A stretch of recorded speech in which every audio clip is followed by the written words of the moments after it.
એ ગુજરાતમાં પણ ક્યાંક જોવા મળ્યા છે. આપણે રાજકોટમાં કેવી તૈયારી છે? ગુજરાતની અંદર કોરોનાના કેસ વધી રહ્યા છે. અમદાવાદની અંદર 7 કેસ પોઝિટિવ આવ્યા છે એવી સમાચાર છે. રાજકોટની અંદર હજી સુધી કોઈ કેસ પોઝિટિવ આવેલ નથી. તેમ છતાં પ્રોફાઇલેક્સિસ આપણે 20 બેડનો આઇસોલેશન બોર્ડ તૈયાર કરેલો છે, જેની અંદર તમામ સગવડ રાખવામાં આવેલી છે વેન્ટિલેટર સાથે, અને તમામ દવાઓનો સ્ટોક કરવામાં આવ્યો છે. પીપીઈ કીટ, માસ્ક, તમામ વસ્તુ આપણી પાસે અવેલેબલ છે.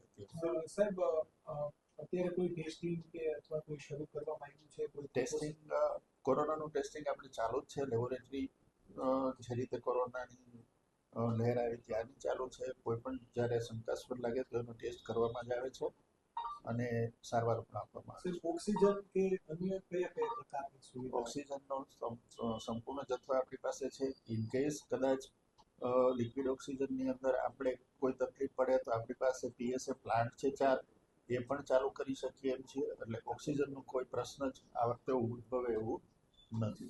જે કેસ જોવા મળી રહ્યા છે અમદાવાદમાં, એ નવા છે કે કેવી રીતના સાહેબ જોવા? અત્યાર સુધીના જે ન્યૂઝ છે એ પ્રમાણે નવો કોઈ વેરિયન્ટ નથી. જૂનો ઓમિક્રોન વેરિયન્ટ છે એનું જ વેરિએશન છે, અને એ કોઈ પણ પ્રકારનો સિરિયસનેસ નથી.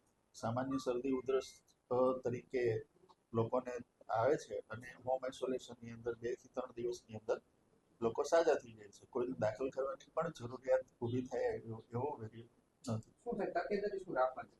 તકેદારીની અંદર અત્યારે જે વેરિયન્ટ છે એમાં સ્પેશિયલી તો કદાચ તમને શરદી ઉધરસ થાય તો સીધા રિપોર્ટ કરાવવાના કે રીતે દોડવાની જરૂર નથી.